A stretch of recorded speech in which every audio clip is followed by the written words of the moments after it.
Good evening. We are so glad that all of you are here. This is a great crowd. We just want to welcome you to Olive Branch tonight. Thank you all for coming out. We are so excited about this discussion we get to have. My name is Teresa Harris, and I'm going to be the moderator for the evening. And tonight we get to be a part of the most important conversations in life. We're going to be talking about worldviews. And worldviews are the way that we see the world, and they're the basis for all that we believe. In the age of social media and the toxic cancel culture that we live in, I'm sure that all of us have experienced or watched from afar some of the toxic conversations that are going on. We want to kind of have a different kind of conversation tonight. We want to show that we can talk about the most important things in life with people that we disagree with in a respectful and kind way. So we're really glad that you're all here to join us in that. And we're just excited that we get to be a part of that. We really believe that the free exchange of ideas is one of the most beautiful things about our country. And we want to kind of be part of that preservation. We want to preserve that. And so that's part of what we're doing here tonight and our goal. And one of the things that we were thinking about as we were prepping for this night is we wanted to come as learners. Galileo says that, or he said, that he had never met a man so ignorant that he couldn't learn something from him. And that's kind of the basis of our night, that we're here to learn. So we're not just here to allow other people to hear from our worldview, but we're here to hear from them too. And so we're hoping that you guys can join us in that. Everyone should have received a flyer. And on it, there are ground rules. So based on the goal of having a respectful dialogue tonight, we've kind of set up some ground rules. Everybody in the audience and on the stage is going to be treated with the utmost respect. There will not be any demeaning tone, words, or actions towards someone with whom you disagree. Now, I've been a part of debates before and different setups like this, and I know we're just passionate people. And not everyone is passionate, but I am. And when I hear something that I disagree with, or when I hear someone that I really do agree with, it evokes emotion in me, and I get passionate, and I want to react. And so tonight we're going to ask that we just remain respectful, even though somebody might say something that you disagree with or you think is maybe even dumb. We're going to ask that we still remain respectful and treat each other kindly. Okay. So to show respect this evening, the audience is going to be quiet while the panelists are discussing. At the end of when they actually finish what they have to say, if you feel moved, you may clap, but just do so in a respectful way. So we just want to make sure that that tone is kept throughout the whole night. Also, there were 3x5 cards that were supposed to be passed out. Do you guys have those? Okay. So the whole setup for tonight is a dialogue. And they're going to be discussing what their worldviews are. And there might be things that come up in your minds, questions that you have for each of the panelists. And so what we're going to do is we're going to have you guys write your question on the card, specify to whom it is for, and then we're going to have someone collect it at the end of the evening. So throughout the night, if something is said that is triggered in your mind, go ahead and write down your question, and then we'll collect it at the end of the evening. And then the panelists are going to actually answer those questions for you. Okay. We're going to go ahead and introduce each of our panelists. Now, all three of them are volunteers. They've given up their time and evening to be here with us tonight, so we want to show them that respect.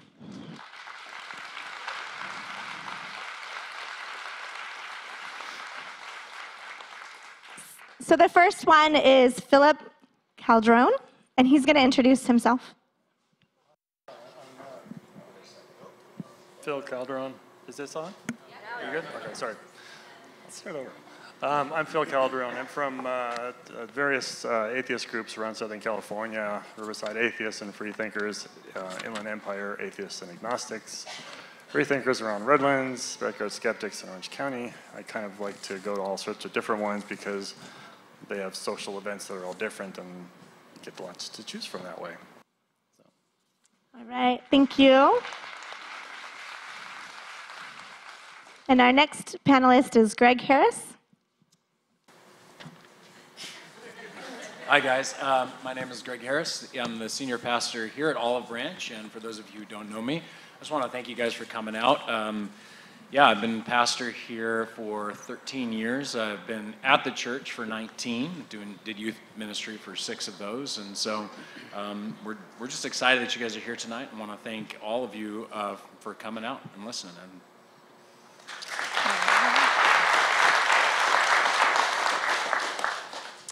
All right, go ahead. Hi, my name is Uber Kachi. I forgot where I came from. Actually, I'm from the mosque here down the street, ISCN, the Islamic Society of Corona Norco. And I've been with the mosque for the last 6 years. And I live in Riverside, California. And I'm really glad to be here, and thank you for coming tonight.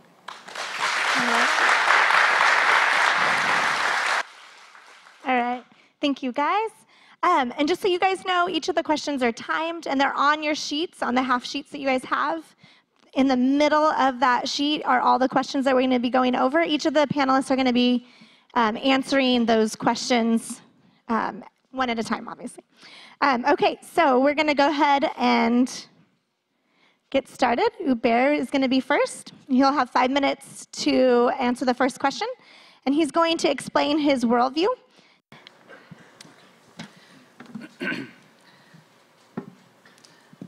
I'd like to start in the name of God, the most gracious, the most merciful. First and foremost, on the paper it says the word before the title, before my name, it's spelled H-A-F-I-Z. That's the correct spelling, which is supposed to be Hafiz, which literally means protector. That's the title given to someone who has memorized the Quran. So, praise be to God that I was fortunate to be able to memorize the Quran at the age of 15. And that was in Toronto, Canada. Thank you. So our worldview, or the way I see Islam, is that it started with my uncle. There's a story involved, I guess. My uncle, who passed away a couple of years back, may God have mercy on him. He was one of the very few religious figures in our entire family, in our family here in Southern California and even overseas. And he was one person that I seen that he was the regular, everyday worker, but at the same time, his life was very different than others from our family. And what I seen about him was that he was very particular about religion, about his prayers, about his connection with God. And it was through religion, through the Quran, and through his practices that I seen that made him a better person. He was very caring. He was a person who cared for all the people, not only Muslims, but non-Muslims. Many people would come to him for help and assistance. He would go out of his way to help people. He was a person who, when it came to our family, he was very connected to the entire family. Anyone of his brothers or sisters that would need any, help, or they needed a little bit of encouragement, he would be there for them. I remember he would come over to our house. My father passed away when I was young, so it was my mother, and she was raising 2 children, and it was hard for her. And he would always be there to look after her, and to see that all of her needs are fulfilled, and even to the point where he would go into the kitchen and make sure there's nothing, spoiling or anything like that. And so he was a very caring person, and he was very kind, courteous, especially with those who were younger than him, and all of our cousins and my cousins that were my age at that time. So I seen that he was different, and what made him different was the religion. And that made me want to go and study Islam. That made me want to be kind of like him. And there's a lot more to say about him, but because of time, I just want to cut it short, and that's why I wanted to go and study, really. I did not know anything about Islam. I grew up here. I actually grew up in Azusa and a little bit in Walnut for a couple of years. I was a regular American, kid doing his school and studying. And so, anyways, him and my mother, they decided that, we would want to send his son, which is my cousin, and myself to Toronto, to Canada, to study Islam and formally study and go see what it's about. And I was excited. I didn't know what was going to come, but that was something that I did. So I went to Toronto, Canada. I did my memorization. There's an Islamic university there, and I was there for about 9 years. I did like a master's in language and theology. I memorized the Quran. It took me about 3 years. And then I came back here and got married, and I've been in the mosque for 6 years. I'm also an instructor at the Institute of Knowledge. That's a private Islamic seminary in Diamond Bar. I also teach there as well. And I find the religion something that is very near and dear to me. I'm very passionate about it. I feel like it can change a person's life and bring a person to become a better human being more than anything else. And that's one of the reasons that I went to go and study. So, I guess. Thank you, Uber.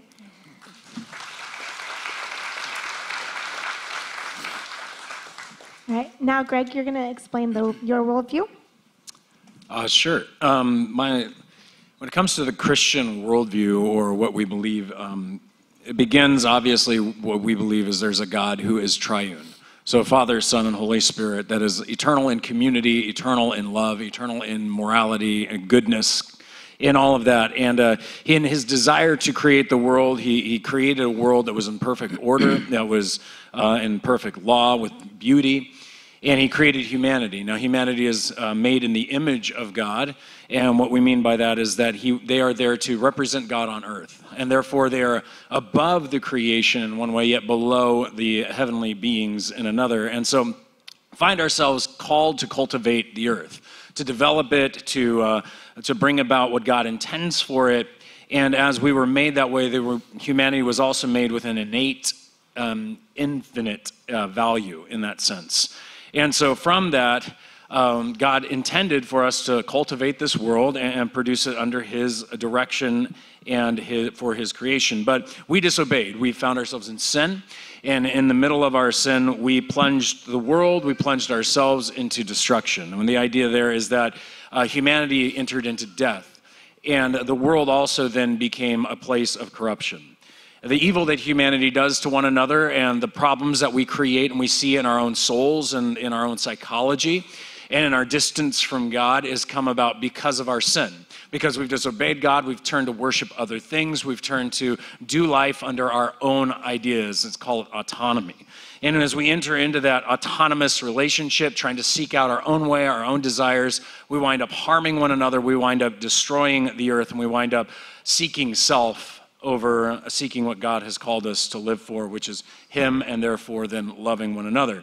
Now, in the midst of all this mess, as we create wars, we destroy and harm ourselves and do all these kinds of things, the triune God overlooks and desires then to bring a redemption. He first chooses a people out of which he chooses Abraham. He brings from Abraham a people of Israel. And through the centuries, as he develops a law and he brings prophets to Israel, they come to have their Messiah, who comes, namely Jesus. And we believe that Jesus was actually the Son, the second person of the Trinity, come to earth. He himself, God embodied in human flesh, to show us what God is like, to teach us and guide us and lead us in how to live, and to direct us in true morality. But even beyond that, he came to give his life as a ransom for those for all of humanity who is broken and sinful. And therefore, we believe that on the cross, as he came to that cross, he was crucified and willingly bore the wrath of God and the sins of humanity so that he could take away that future judgment, that we would have mercy. And so all who would believe and trust in him and his work on the cross would receive that. He proved it through a resurrection, which was written down historically in 3 biographies that was attested to throughout multiple historical documents. And as we come to this situation today, the movement of the church, we continue to see that this movement moves on through Christianity. Now, the belief is that he now has not only ended evil in our lives in the sense of he has come to redeem us, transform us, and dwell within us to guide us into goodness and guide us into morality and guide us into kindness and love. He is also returning. And in his return, he will come and there will be a resurrection of humanity, at which point we will therefore either stand before God for judgment or we'll receive mercy. In the judgment, it will be determined about how we lived and how we treated each other. And we ultimately will enter either into judgment justly, or we will enter into a state of heaven, which is given as a gift through the work of Jesus Christ. And so that levels everybody, so everybody receives the same gift. There's nobody who's better than anybody else. There's nobody who can stand above everyone else and say, look, we know better than you. It's not about your education. It's not about your ignorance. It's about understanding that we are in a state of sin, that we're in a state of brokenness from God, and that the answer comes as one amazing act of a death, burial, and resurrection of the Savior who bears our sins and then gives us a hope, dwells within us by his Spirit, the third person of the Trinity, and therefore we have an experience of God, we have a connection with God, and we understand him, and we're forgiven and have a hope beyond death in heaven. So that's the essence of a biblical doctrine, and that's laid out in the Bible, and so that's kind of the worldview that Christians hold to. Thank you, Greg. All right, Phil. Now it's Phil's turn. Okay. It is 2019. Everybody in this room is alive in the 21st century. Congratulations. Bit of the chance of when you're here. There's a lot that's come before us, a lot that's been learned. And very simply, I want to know what is true. And I want to understand those things, not just believe in things. We're not entirely sure what is true, and that information improves as generation goes by, as methodology improves, as we get more information to sort of feed into the engine of analysis that turns into knowledge. And by the way, in philosophy, the definition of knowledge is information that is actually true. So you can know things that are true, you can know things that are false. They say if you know something that's not true, that's just considered information, not knowledge. That's philosophy. Part of what determines knowledge currently, the best methodology we have, the most reliable methodology we have, is a combination of science and philosophy. Philosophy is sort of the analysis that goes with the experimental part of science. What is interesting in science is that the content itself is not sacred. That can change. As new information is gathered, as new experiments give us new results, the content changes. If the closest we come to what would be called sacred is what is true, or sort of the dedication to seeking truth. Philosophically, my philosophy is humanism, I would call it. And I use that word in really sort of a purist sense, not in the non-deity piece of it, just what is good for people. I care about people, I care about everybody in the world, as much as anybody else could, in just terms of being empathetic to others. I care about doing things like we did right before this, the collecting food for putting meals together and Rise Against Hunger. Look that up. It's a really fun thing to do. So I want to support systems and institutions that give people the freedom to choose, that are not given information that is mandated by groups, by ideologies, by cults, whatever. You see people sometimes limited in their knowledge base, what they have accessible to them and what they're allowed and encouraged to think about. I do not support that. people are different. And this is something that's really come to a very simple finding, if you will, in what I study, because through much of history, we have tried to determine how people are, and you see this a lot in 19th and 20th century psychology. People are, behavioralists. If you teach them one way, they will act one way. Everybody should act one way, and you get into virtue ethics. But people are different, and they follow different paths, and they should be allowed to follow different paths. It's not that simplistic, but that's important. There is a limit, of course, on allowing people to be different. We have to live together civilly, and we have to make sure, most importantly, that our choices don't impose on others, particularly in any sort of ideology which tries to basically overlap its behavior onto another group and then force that upon them. I think that's incorrect. That's not good for society. Thank you, Phil.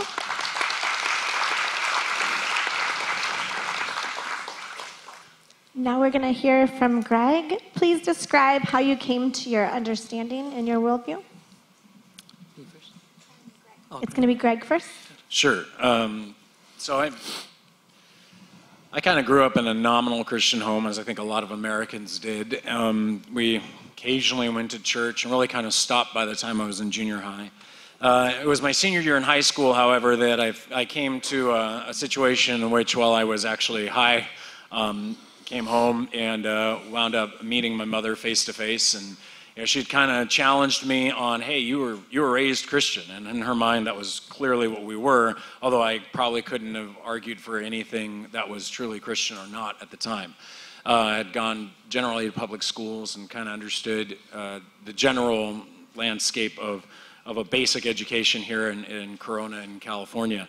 As my senior year kind of went on, my mother had kind of done that, and I went, okay, I need to get back to my roots. I went back to church and had given my life to Christ, at which point my best friend growing up thought, that's a weird thing to do, and he had grown up Catholic and decided he was going to go the atheist route. And so he challenged me for multiple months of question after question after question. And so I had to really step back and go, how do I answer all the questions that he was asking, from everything from how in the world can you believe that Noah rode in a boat and penguins were in there, and how do they get back to the down to Antarctica and stuff like that. So there was just lots and lots of questions, but primarily dealing with, how do you know God exists? How do you understand that Jesus actually was historical? And so in dealing with these, I came to just be doing lots of research, and came to an understanding of philosophy that really the idea that God exists is a fundamental aspect to morality, a fundamental aspect to reality, the fact that there's a beginning to the universe. Well, what caused the universe? And the big answer that I heard in my philosophy class was, well, Christians say God did. And then that was the end of the argument. And later came to research and found out actually the argument continued. And it was a big help for me as we came to the understanding that, there's only two causes known in the universe. There's only two causes known in this current time. This, like pool balls hitting things, physical causes, wind blowing through trees and things like that. And then there's personal causes, people moving things on purpose. If the universe is defined as all the physical causes in the universe, the argument went, there's only one kind of causation left outside of a universe of causes, and that's a personal cause. At which point that began to click with all kinds of other things I had seen and read in ancient history and modern history, and it began to kind of help me as we talked through various aspects of the faithfulness of the Bible and why do you trust the Bible? And I start to discover that everybody trusts something. Everybody thinks something's not lying to them, be it one book or another or one paper or something else, and came to just go, is this reliable? Is it explaining reality in a way that made sense? And that's exactly what I came to. It explained human psychology. It gave me a morality that was strong, that seemed to work over multiple centuries, over tons of different barbarian hordes and different continents. It became an understanding of a historical movement that propagated love and rights and transformation of human beings to be the best that they could be. And it started not only to make sense out of the world, it also became a progenitor for scientific endeavor, for a God who creates laws in the universe because he is a law-giving God. And we look into the universe and find simple laws that fit very much our theological concepts. And suddenly, as all these pieces were rolling around, it was very clear that I didn't just stumble on something that was good to believe, it was something that was true. And I continued to get more and more confident as I've studied further and further in the truthfulness of it. And that's pretty much how I came to really grasp and understand the faith. Thank you, Greg. Phil, now will you describe how you came to your beliefs? So, a little biographical stuff here. As a teen, I recall just an intuition that people had a right to be and think and live the way they chose to do, and thus it was wrong for me to think I had any right to impose what I thought on others. It used to puzzle me that there was racist behavior out there, for example. And then a little bit later, homosexuality was another one. But like with racism, why would you think different of a person because they had a different skin color any more than you would if they had a different hair color? It just made absolutely no sense to me. I was raised Catholic. I recall going to church, being the usual young kid, somewhat bored with the slowish ceremonies. But you know, you listen to the stories and stuff that they gave you, the sermons and whatnot, and obviously there's some value there, but a lot of things didn't make sense. There were holes in the story. There were just odd things like Jonah living in the fish and whatever, the virgin birth, things like this. It just didn't make sense to me, and I kind of assumed, I did assume at that time that I wasn't getting it. I wasn't understanding something that other people were getting. And I made the decision to stop going to church for a while, and figured I'd give it a little bit of a rest and come back to it. So a couple of years later, I came back to it, started going in, and the same thing was there. Meanwhile, I was getting an education in sciences, and science made sense. One thing led to another. You can see it in the history of science. You know, we learned about motion, we learned about electricity, we learned about physics. One piece of information, one piece of knowledge would lead on top of another, so you then go to a further horizon. That information collectively would let you go to further horizons, even though certainly there were some paradigmatic shifts along the way, such as the center of the universe being everywhere in the universe, which is an odd thing. Jump forward a few years, about age 50 or so, a little bit before that, it seemed to me that the Christian religion, which is the one that I was most familiar with at the time, and it's a very broad Christian, but was untrue. So I sat down and I read the Bible, because it would not be appropriate for me to say things against it without being knowledgeable of it. So I read it, and it was quite clear to me that this was a story written by men in a certain place in time. It was written about what they knew in that time period. It's all very consistent with what a person would have known in that period of time. It is geographically limited. So it was really a book, and certainly there were things like Revelations that who knows how that got conceived of. But it just seemed to me very much that it was a book not of a God, but a book of men who believed in God. And then you add that to the idea that every culture, almost every culture, there are very few exceptions, in history has developed religion, different types of religion. So what makes that one any different? What right does Christianity, in that example, have to think that theirs is the right one? So if it's that vast, if every culture has them, you would think that there's something to do with people making religions more than that's the particular religion. And that's the ultimate question. 90% of the people around me believed in gods, so that led me to start to study the belief process itself. Thank you, Phil. Now we'll hear from Hubert. I believe I might have answered the second question first, so. Go ahead. Sorry, I'm all over the place right now. Our belief system is very simple. The 6 articles of faith is how we like to introduce. I believe in God, one God, the God that is, has no partners, the God that was always from before and always will be, who is the creator and the source of all creation. Everything else is the creation.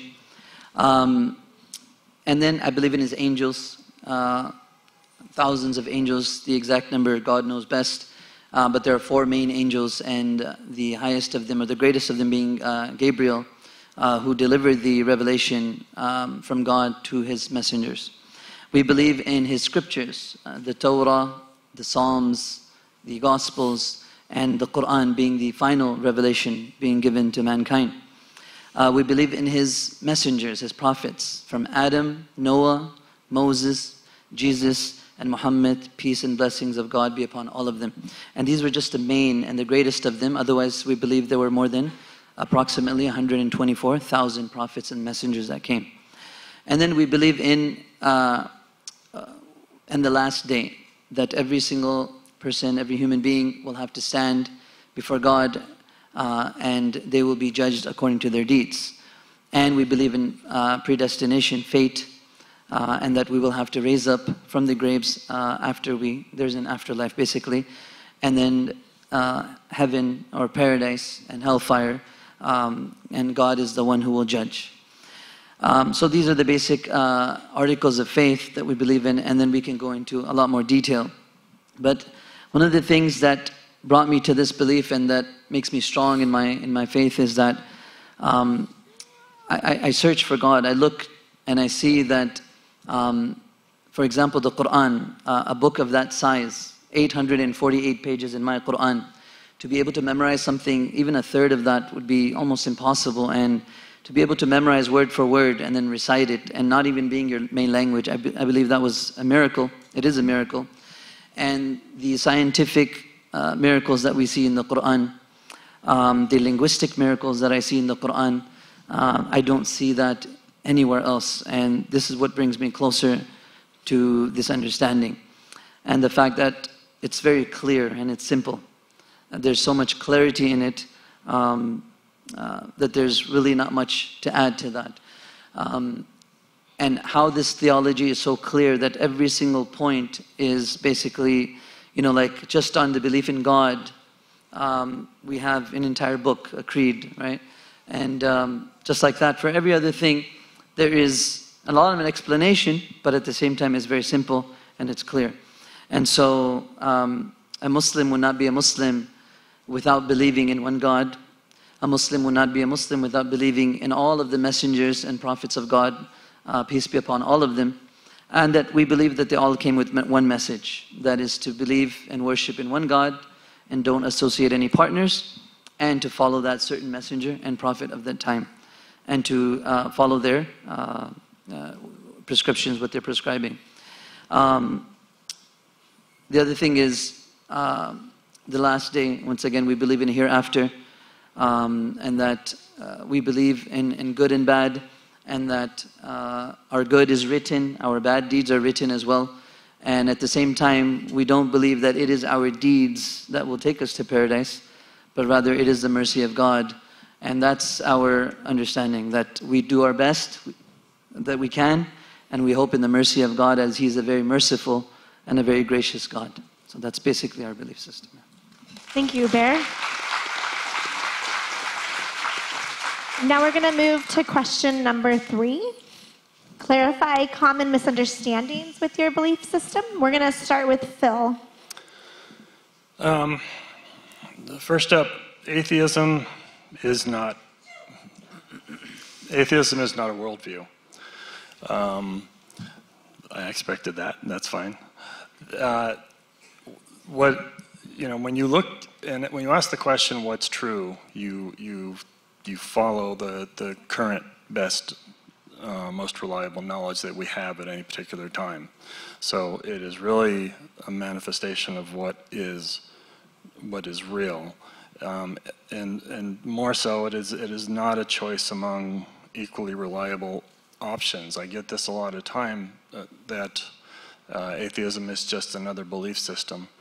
And I don't like to be in the position to say that we've got the right one and they've got the wrong one, but that's also mixes in with it's not a worldview. We don't make decisions about what to believe. You know, we learn about history, we learn the best anthropology has, we learn, well, I'll leave religion out of it because it's a different category with other logic to it, but, and then our opinions are really following those things. Like, my opinion on how black holes are made is basically what's Stephen Hawking's opinion and the people that are, you know, leading that field. So in that sense, it's not a worldview where you have sort of, oh, I'm short on time, so I'm going to scoot forward. Do atheists hate God? Of course not. You can't hate something you don't believe exists. We want to behave badly. No, not at all. I'm as moral as the next person, and I am aware of my responsibility for my own actions. They are not based on, I don't do good things based on avoiding punishment or looking for a reward down the road. I do things because I think they're good for that reason alone. Do I hate the religious? Again, no. I used to be somewhat confused by religious, not understanding how the belief has gotten to, and that's what really got me started on this road. And I am somewhat frustrated with the persistence of religious belief in terms of how it happens. So again, it led me to the study of how people come to believe. I will say that with almost no exception in my life, religious people I find are very good and well-intentioned people. And I mean that, I don't mean to understate that. That's a very, very broad finding. But I find that there are bad teachings and bad behaviors like discrimination and violence against each other groups that come along with the good that comes in religion. And I want to learn how to separate those two. Keep the good, get rid of the bad.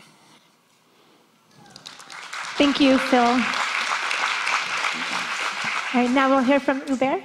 Is there any misunderstandings for Islam? I'm just kidding. Of course there's.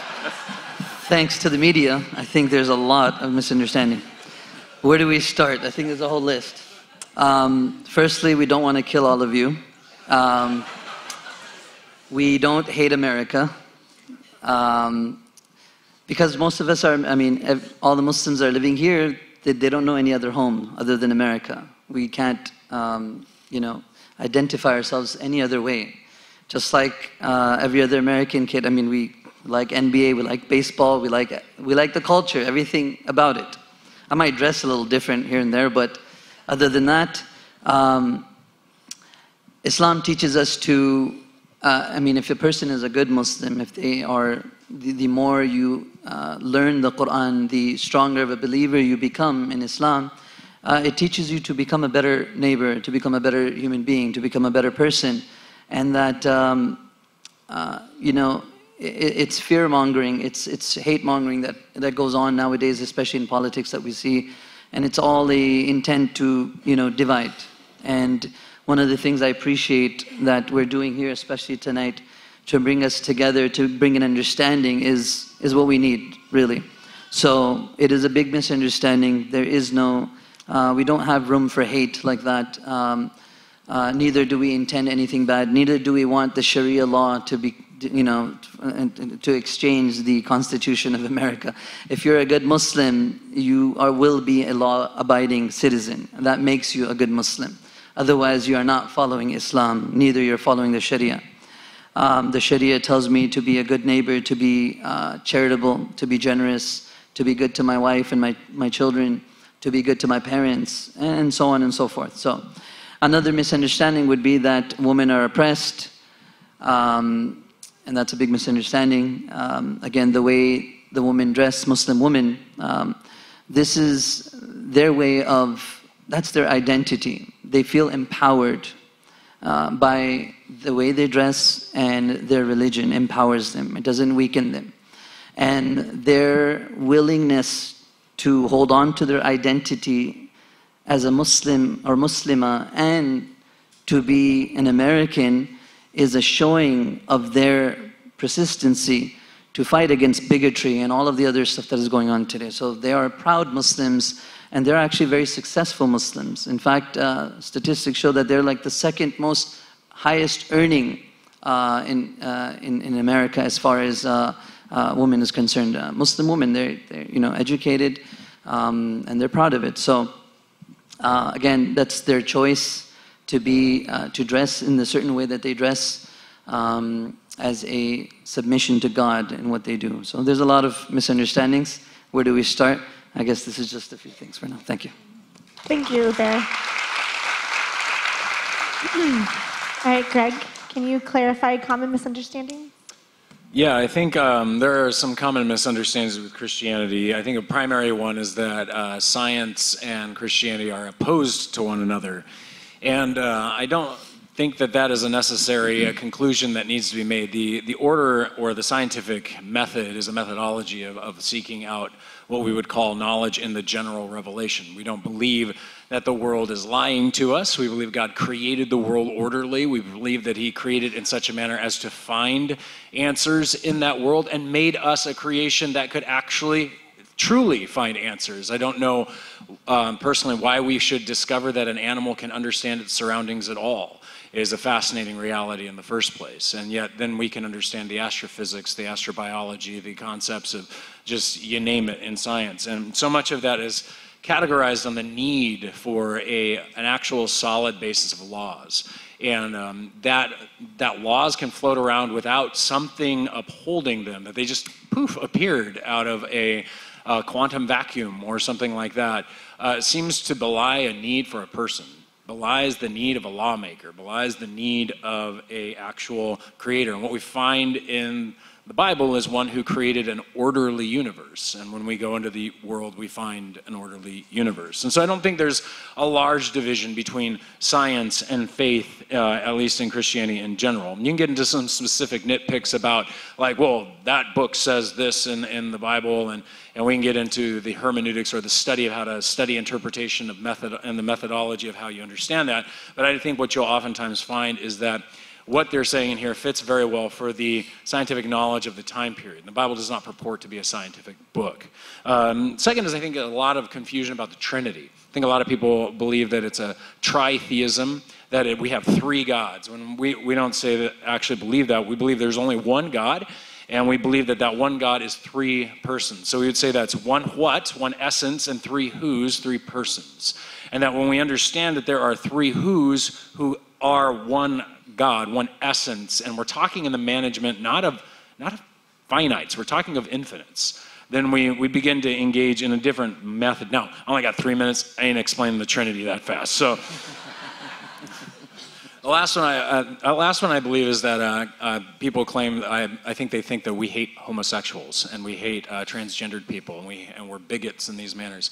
I disagree. I believe that while we may view sexuality very different, that it belongs only within a marriage context, that we also believe that these ideas and these feelings and these emotions are desires and are things that are very common to all humanity in different manners, and that every human being, when submitted to Christ, has to learn how to sacrifice their desires, whatever they be, unto a better life and a better living and following Him. And so it wouldn't be in hatred. I wouldn't want to argue that at all. So, especially since it'd be against what Jesus tells us, to love one another. So that's it. I'm not going to go over time. Thank you, Greg. All right, we're moving to question number 4. The next question is going to be, how do you view or relate to those that are outside of your belief system, worldview, perspective, whatever you want to call it? And we're going to start with Uber. Sure. So there is a tradition of the Prophet Muhammad, peace be upon him, that says, none of you can become complete believers until you love for your brother what you love for yourself. I think Christianity has something very similar.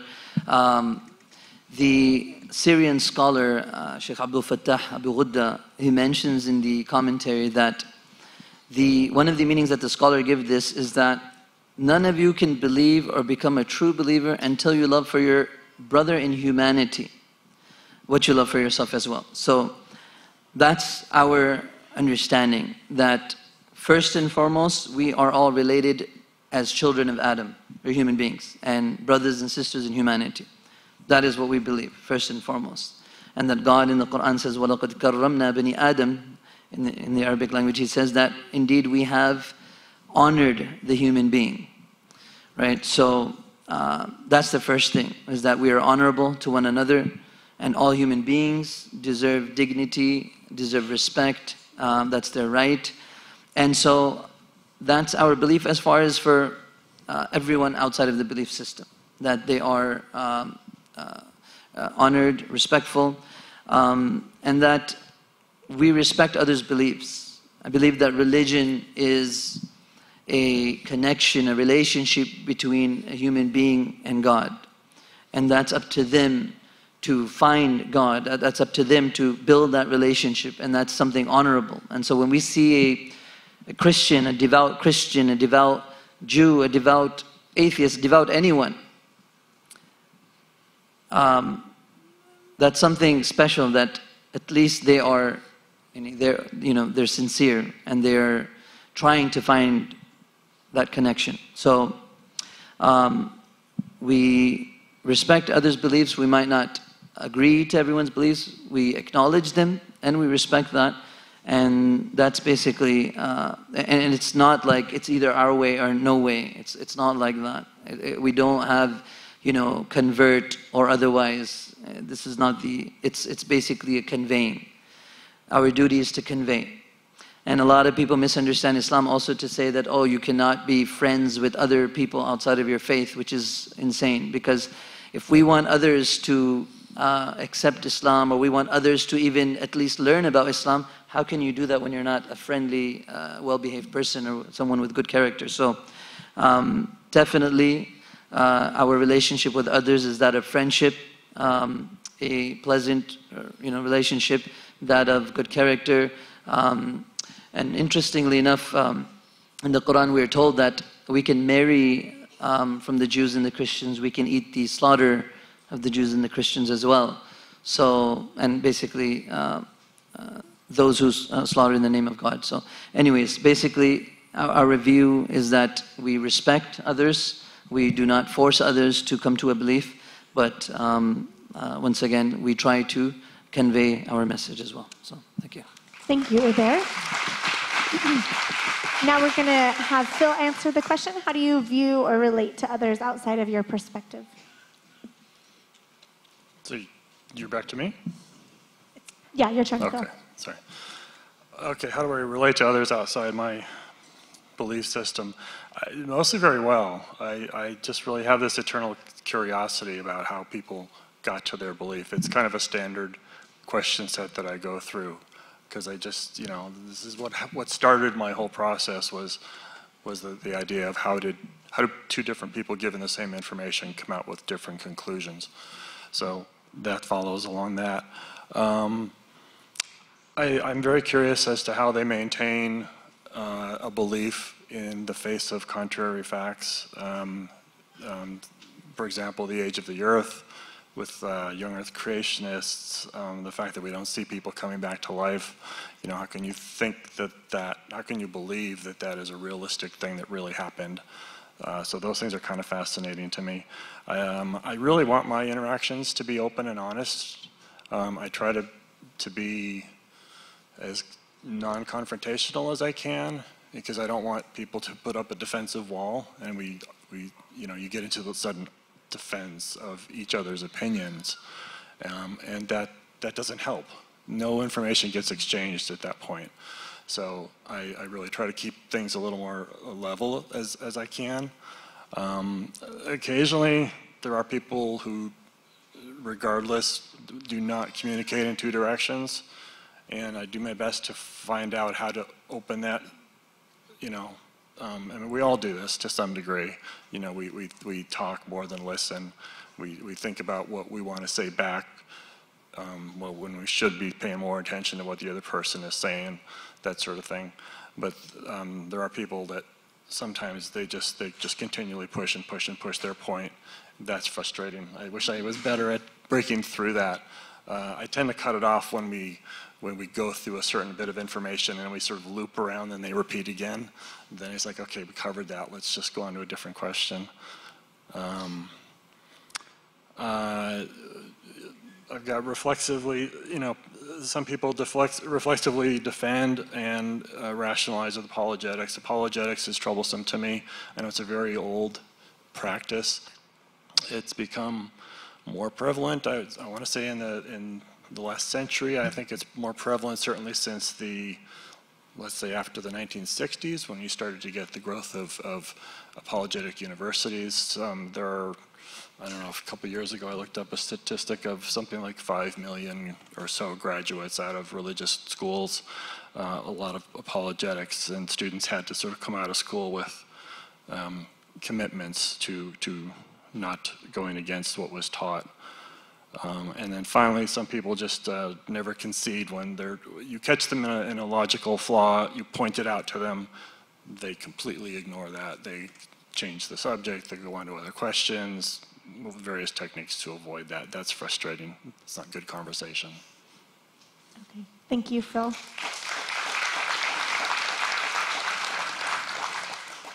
Greg, it's your turn. So when it comes to viewing people outside of Christianity, I'm going to categorize it in two ways. There's an ought to, and I believe the Bible informs us and that God would call us to treat everyone as the image of God.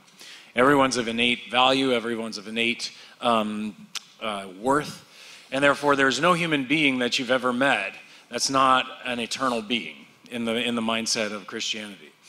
And so when you meet somebody, they're especially made by God. God wants them there. God wants them here. And so you need to treat them with the utmost respect and kindness because they are made in God's image. Christianity, human beings are not our enemy. Then very clearly Paul says that our battle is not against flesh and blood, meaning human beings, but against principalities and powers, which is the concept of the demonic and also the lies of the world around us. And so it's not a person thing. It's an intellectual and it's a spiritual battle. Lastly, we would view every human being as a sinner. So in the church or out of the church, it doesn't matter whether you're a Christian or not, we're all sinners. It's just a question of whether or not we've realized that and what we do about that. And so there's different answers to what you do about sin in different religions, and we would disagree about those answers, but we would view that every human being is on the same par, that stands before God as a sinner who has to explain their sinful behavior and their giving into their selfish proclivities. Now, on the flip, that's how we ought to treat each other. There's the reality of how we treat each other, and just need to be honest. I think there's a lot of, because Christianity is not a cultural religion, meaning that it doesn't contain one particular culture. It contains a swath of cultures. Wherever the gospel goes, it confronts evil in that culture and transforms that culture as well as adapts to that culture, cultural norms. In that case, then, every time the gospel goes in, sin remains. We believe in a fallen humanity. And therefore, human beings, if they even hold Christianity, are going to do evil things to each other. And so there are Christians who are nominally Christians. They're going to view other people who aren't Christians as a threat, or they're going to view them as somebody who's going to give them a sin disease, or there's lots of weird ways Christians have viewed outsiders that aren't biblical thinking, but it's cultural thinking. And so it may be that they've just not thought through it, or that just because they've been raised with certain biases. Christians have lots of different responses when it comes to truly engaging people outside of our own culture due to fear or due to various reasons or even passion or you name it. But the ought to is always the correction in Christianity, and then there's the reality of our fallen selves. And so I want to make sure that we have those two contexts very different, because you're going to encounter one or the other so as you engage Christians. Thank you, Greg. All right, we're going to be moving to question number 5. Question number 5 is, how does your worldview deal with pain and suffering? Or we're going to go ahead and start with Phil. So, you said that it's not. What are you identifying your, instead of worldview? What is the term? No, just belief system? I'm not going to belabor that. So let's just use that. Okay. First off, atheists are not quite as universal, but let me just put my 2 cents in then. This is like me and what I think the average atheist does. We face the reality of pain and suffering as sort of a fact of life, and I think there is great value in that. We will all have pain and suffering, not to get too Buddhist per se, but I think they're kind of right on this one. And I think it's important that we learn to face and cope with it. It's particularly important to take it to the extreme to learn how to cope with the concept of death. We're all going to face it. We're all here for however number of years, afterlife or no. But, you know, I used to work in a hospital, and I remember in a cancer ward as a pharmacist. And there was a priest who was dying, and he was scared like you wouldn't believe of not, you know, of not being around. So, and it made me sad because I think it was the first time that I realized that there are some people who live their life with this concept of there's something else that's going to come, and you know, if only you believed, or if you don't disbelieve, you won't go there. And he really had no ability to deal with the concept of death. And I think it's kind of I want to say maturation process for people to come to grips with that. It's not quite the right word, but you kind of know what I mean. Suffering, I see it as motivation to prevent it. If we want to put any good onto it all, when we see it in other people, it boosts our empathy toward them. So in that sense, it has some help. It induces us to encourage and contribute to and to support medical research. Encourages us to do things like give money to systems that will help provide clean water and prevent disease and things like that. I do have a bit of a pet peeve against prayer because, you know, on one hand you can say, well, what harm does it do? But I see too much prayer and not enough action. I can comfortably accept prayer with action, but I want to see more action involved. There's a group that I had gone to about a year ago that does a prayer meeting, a public prayer session, and I'm uncomfortable with that because that's the entire event.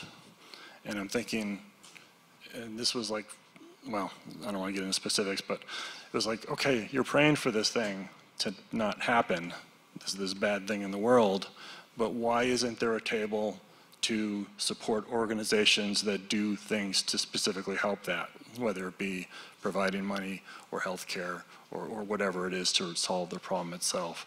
So I want to advocate actions, not prayers.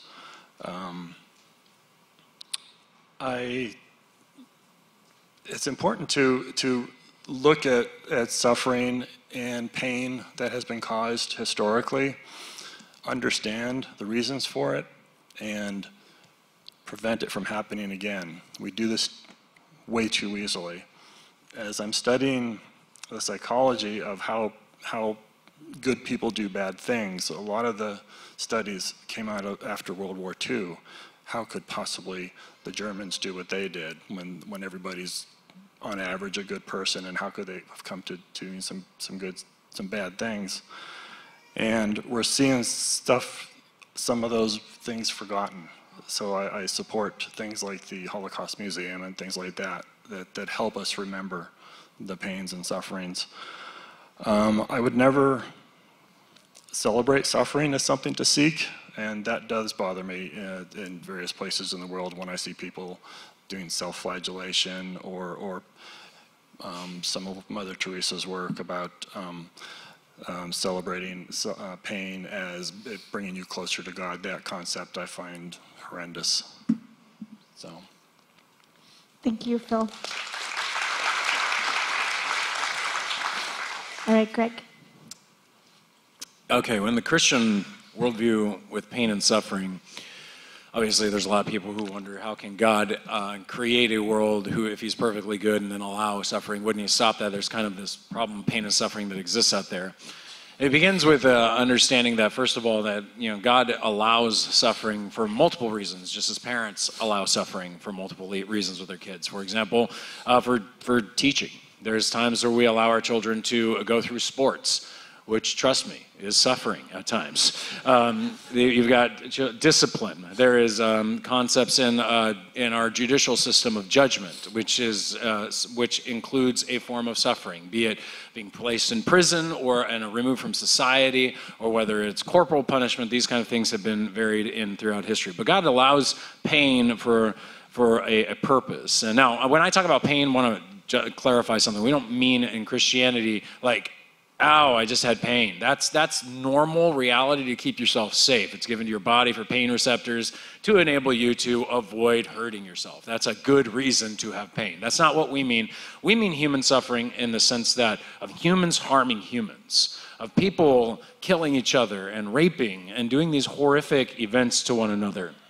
We would argue this is a part of human sin. This is the seeking of a human being in their autonomy, desiring what they want, and nobody's going to get in the way of what they desire. And when they desire to that woman, and they think it's okay to take them, they act upon their thinking and their desires. Or when they desire for their nation to be great because they've been oppressed, then they will rise up to fight.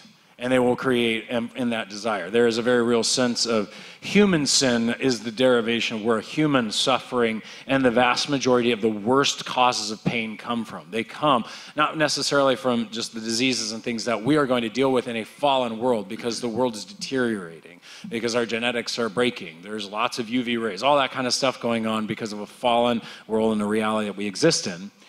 But the ultimate thing about Christianity is that pain and suffering isn't left in this dismal state of, my goodness, we're sinful and we keep harming each other and doing these evils, and let's try to learn as we can, but we become diabolical, intelligent people at the same time, as we've done more atrocities, I think, in educated manners with abortion and other things like that now.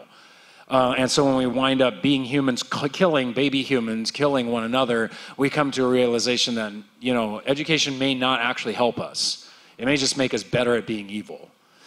So what do we do about this? What do we do about this suffering? Well, what's powerful about the cross, what's powerful about the Christian message is that God redeems suffering. He himself comes to this planet to take upon himself our suffering. He actually experiences that suffering so that we would be freed from the ultimate judgment of suffering in hell. And he gives us that opportunity. Every human being that is given that chance, the same chance of receiving Jesus Christ. One answer for every human to escape that suffering and have their suffering flipped and redeemed. Because here's the interesting thing about fallen human beings. The only currency of love in a human world like ours is actually suffering. You could be given the words, I love you, and they could be lying. They could give you a gift of flowers. They could give you a nice car. But all they could be doing is trying to bed you. The reality is love is only truly, really revealed, like we see with our children, when we are willing to suffer on behalf of another and it costs us ourselves. That's why Jesus says, greater love has no one than this, than a man lay down his life for his friend. That suffering, therefore, becomes a redeemable factor. It becomes the essence of our contracts with one another to reveal love and to care for one another, and it produces the greatest forms of character. It is some of the strongest people in the world who've gone through the greatest sufferings and been through it to come out the other side to be able to form a shape and a character within themselves. Suffering is an essential aspect to character formation in a fallen world. Now, God is going to end that human suffering. He's going to end that evil against us because he's overcome our sin. And when that redemption happens and our moral compasses are set to the good, we will cease to corrupt and kill and harm one another. And in that redemption, as God has transformed us by being in us and shaping us, then we end in a world where human suffering is over. And so that would be the concept of pain and suffering within Christianity. Thank you, Greg. All right, Iber, how does your worldview deal with pain and suffering? So first and foremost, when a person dies, passes away, we are told to recite a prayer, which is, the translation of which is, to God we belong and to him is our return. Right? So what we learn is that every one of us came from God and we have to go back to God. And that this life is truly a test, a transitory place to be. The 29th part of the Quran, the surah which is called the sovereignty. God says that blessed is he in whose hand is the dominion and he is able over all things. He who has created life and death so that he may see who amongst you has the best of deeds. and verily He is the Almighty and the oft forgiving. So basically, life and death is created here, suffering, pain, all of this is here in this life as a test. And if we were to know all the answers for why am I sick, why did this happen in this certain place, if all of the wisdoms were to be revealed to us, it wouldn't be a test. The teacher doesn't speak during the test.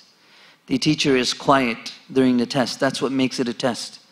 So we don't know the wisdoms that is behind all of this, but we know that as a believer in Islam, the Muslim, he knows that this is all coming from God.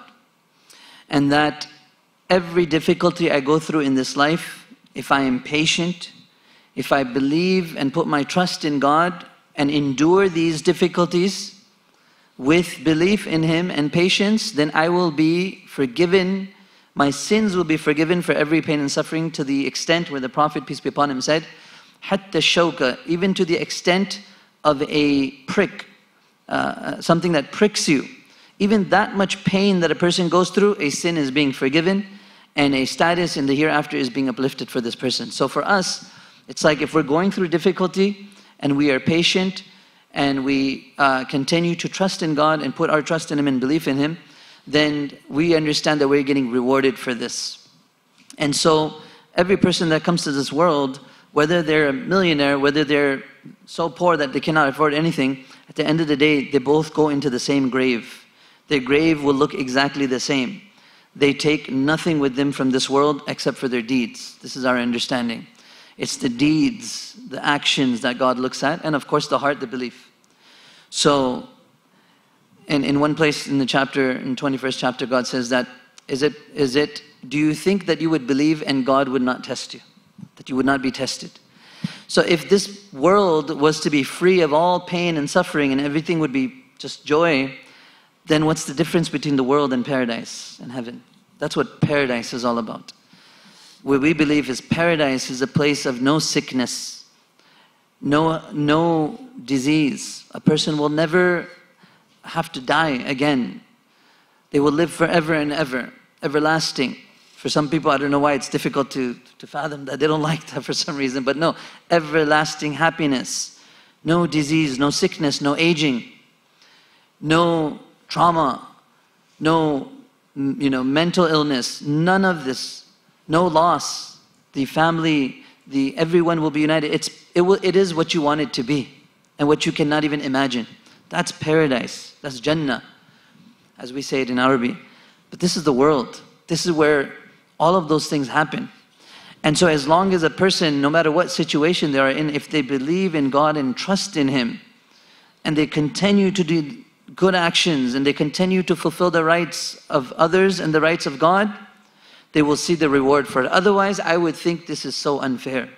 As a human being, I think to myself, imagine I am born here, or I was brought up here in California, living in a nice house, and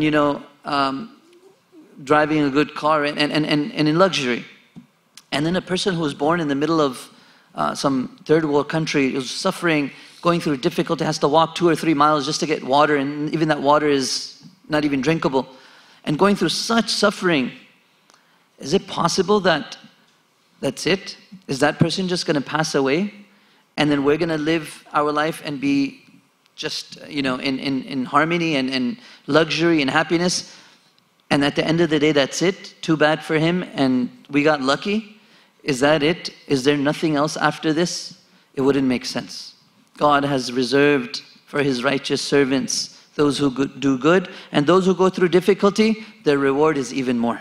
And the last thing I want to mention, I know it went over time, there's a very beautiful tradition of the Prophet, peace be upon him, where he said a man will be brought in front of God on the Day of Judgment, and he will be asked, have you ever seen any happiness in your life? Did you see any good in your life?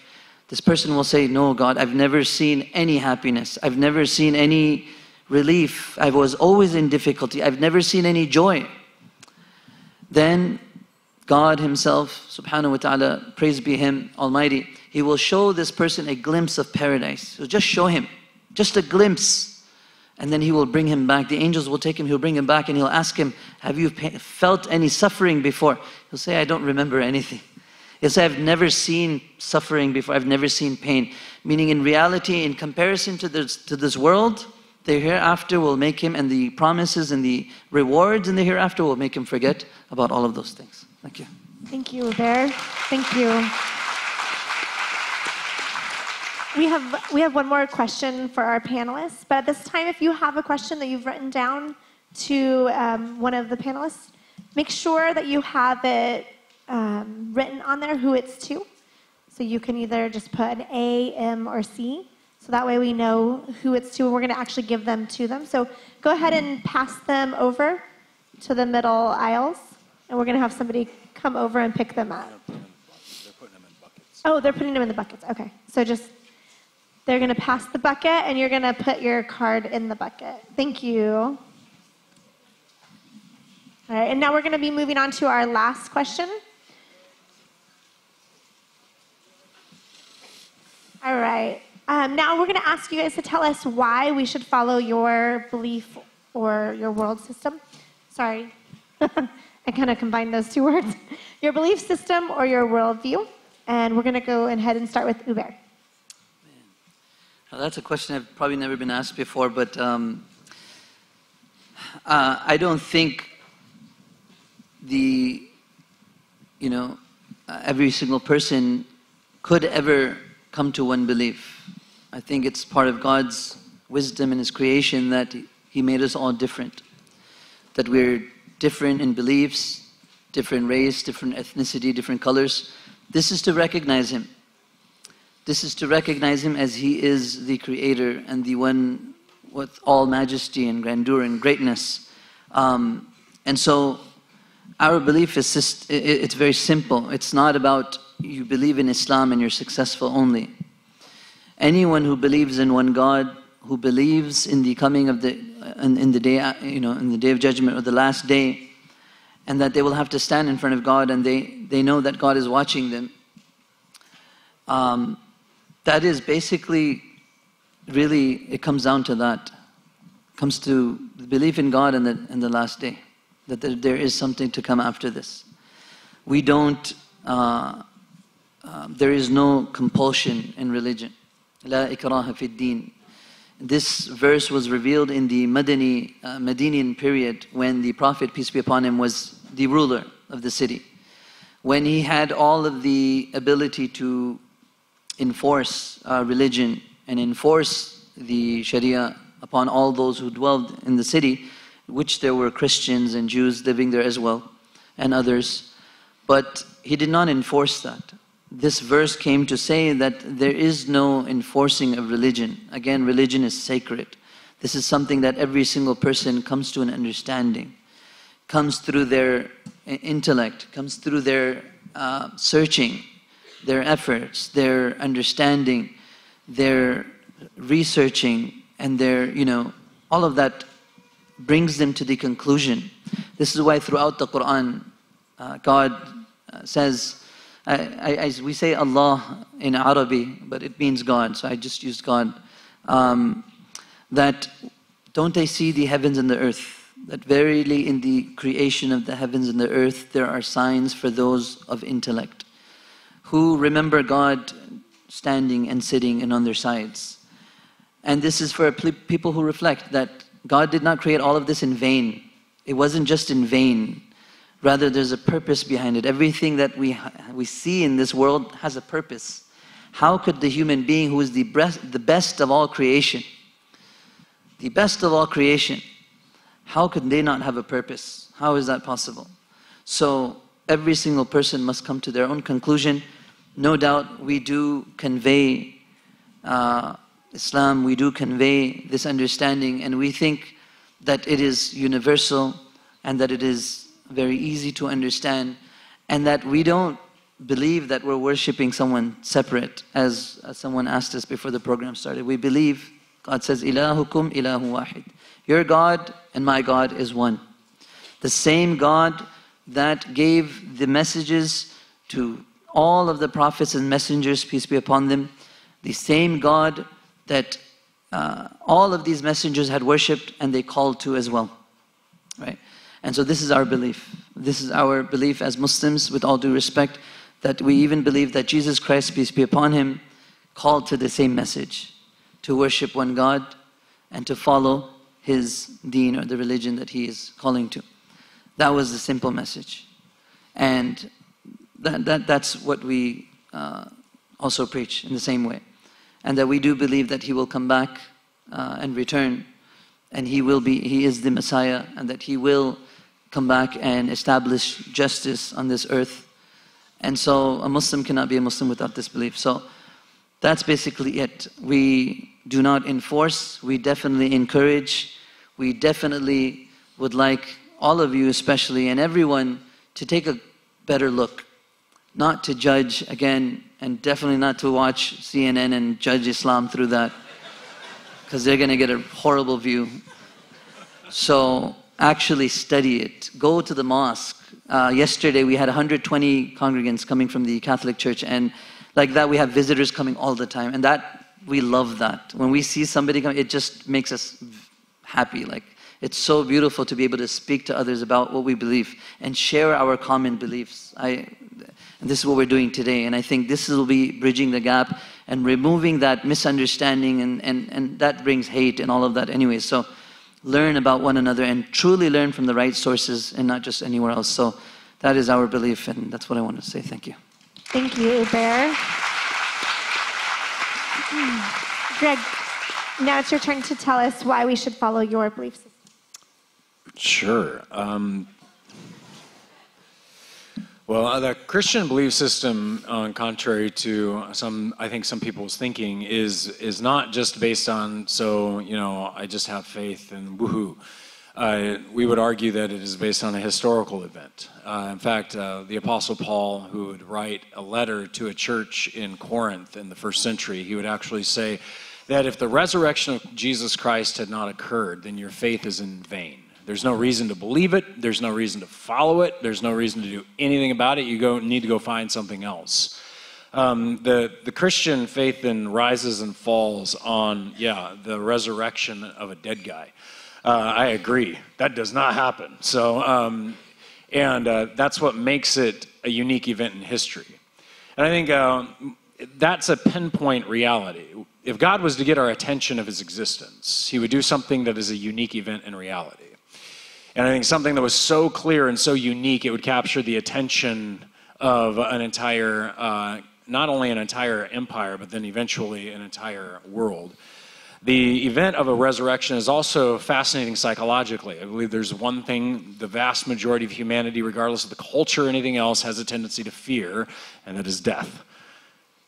Why would God choose the one event that all humanity equally holds to and fears at the same time to bring about a message of hope, except in a resurrection?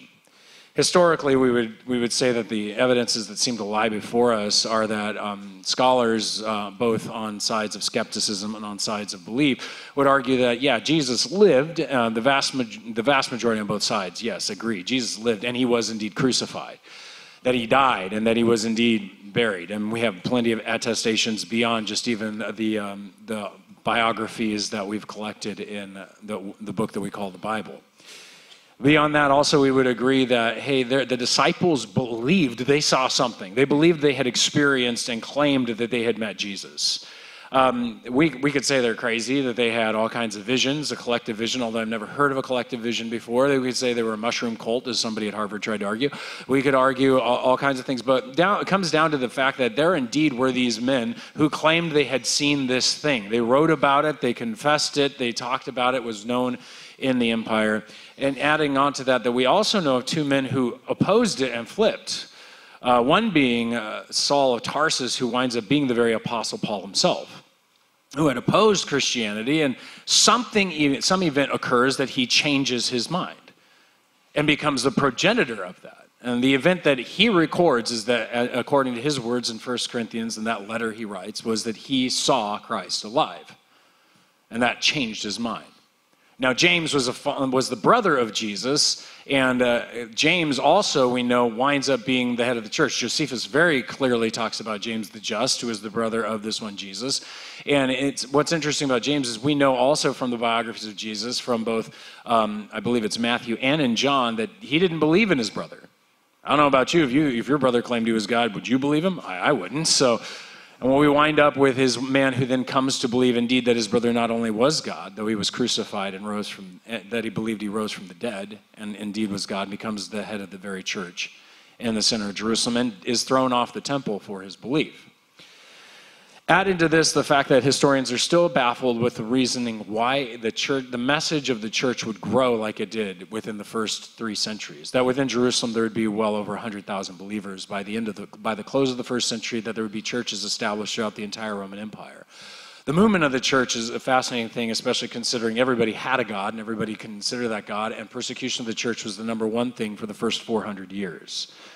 Now, I could add that the resurrection is the pinpoint. But then the philosophy that surrounds it, from the idea of an ordered universe, from the idea that there is the one and many, this conversation philosophy that's been solved in the Trinity. The idea that the existence of God and the causation of a beginning of the universe is understood and known as a personal causation.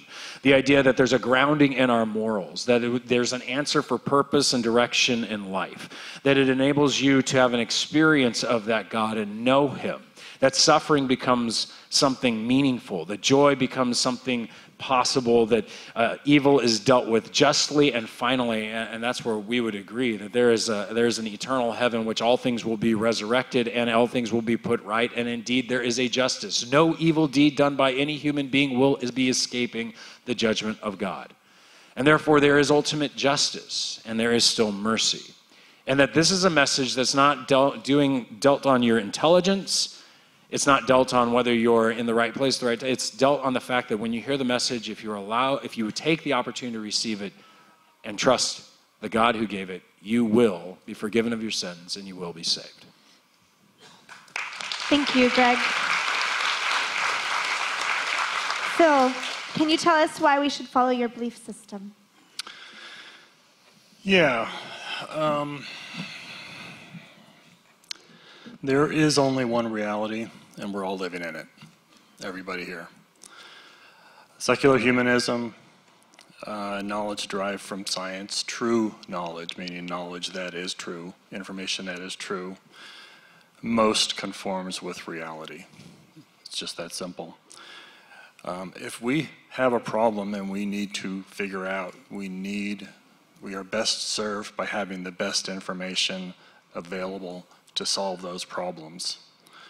The secular knowledge is not based on what is intuitive necessarily. It is not based on what is desirable. It is not based on what is preferred, what we would like to be true. It is based on the best information we have at any point in time. And that continues to shift as we learn new things. Honest, objective thinking and the scientific method is always open to correction. That's part of the methodology, and that's something that I see a problem with in religious circles. I see science trying to figure stuff out and disprove their hypotheses, and I see religious beliefs trying to prove assertions and weaker claims, I'll just call it that. So I find that less justified. You know, when science finds errors, I hear people criticizing science a lot. Well, why should we trust science when it's been wrong before? Well, you do the best you can at any point in history, at any point in time. Finding errors is like the best thing. It's the most exciting thing in science. It's when we learn the most. When you learn, what you think is true is got a mistake with it. You should be really happy to know that now you can move forward. Earlier in my life, I used to be a bit of a writer, and I tried to not let my ego get in the way, because if someone critiqued what I was doing, you know, it hurts your ego a little bit, but I need to know that. I want to learn that what's wrong with this thing, because if I don't, then I'm going to continue doing things the wrong way. I get to be a better person, a better writer, by learning the better way. And similarly, you get to be more successful in what you can accomplish and how you solve problems with the most accurate information that we have available at any point in time. I think we're seeing right now with the climate movement that's going on, we're seeing the next generation really push this point. And they're the ones that are going to have to face, you know, their set of problems. We've seen so many generations, the millennium, of people living their lives according to beliefs of supernatural nature. Not that supernatural things don't exist. It's possible they do, but they really just do not seem like the most likely answer by far.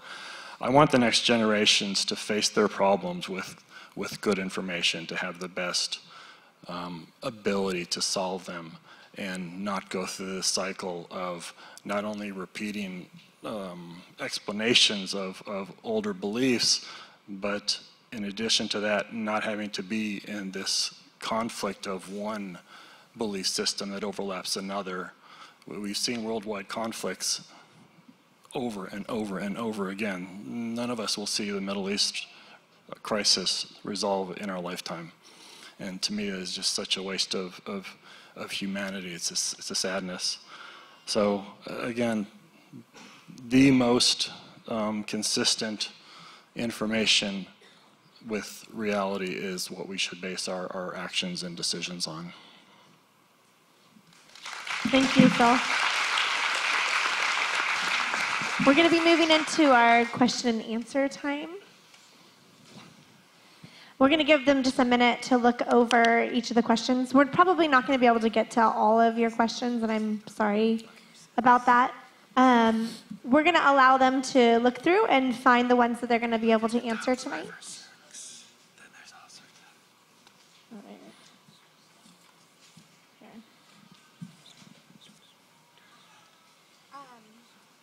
When you guys have a question that you're ready to answer, just go ahead and raise your hand and I'll let you.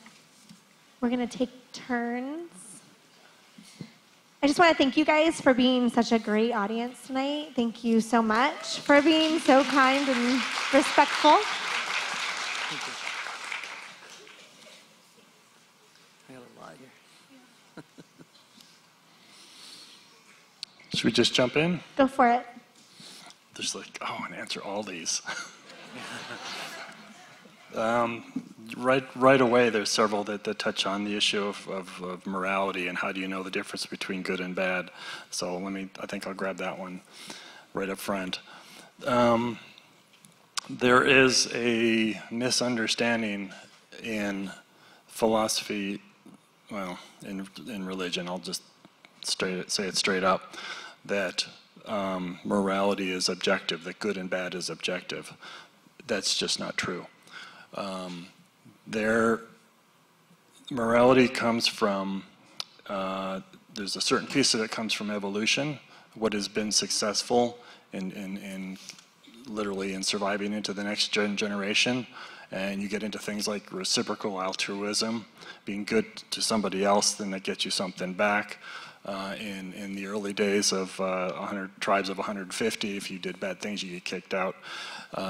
Jumping really ahead to modern day, what is considered good and correct is a collective subjective opinion, collective of subjective opinions, and that constantly changes, and that's something that has to be constantly debated and should constantly debated. I would suggest that our current standard is comes from the United Nations Universal Declaration of Human Rights. There are things in there now, 75 years later, that I would even add a little change to. But that's probably enough of an answer. Thank you. Thank you, Phil. Thank you. Uber, are you ready? Okay, I have a couple. Is it okay for anyone to visit the mosque? Yes, please come. And in fact, I'm just waiting on a text to invite you all to Open Mosque Day, which is coming in October. I hope every one of you comes. We'd love to invite you and have you eat some of our food as well, which will be cultural food, of course, not religious. But you'll love it. Okay. Obviously, I was going to get this question with the Muslim worldview as you how do you explain the existence of extremism in the name of Islam, terrorist activity, So, we believe that those who hate religion in the first place and those who are extreme, they both really have the same view. I think we should not legitimize any of the extremist groups based on religion, because no religion teaches hate. Religion doesn't teach extremism. To call the Myanmar Buddhist terrorists, like they call them, that's giving in to the extremist and what they want us to believe. We don't call them that. To call Islamist, radical Islamic terrorists, no, we don't believe that, because just like we all wonder where ISIS came from. We Muslims, we have the same question.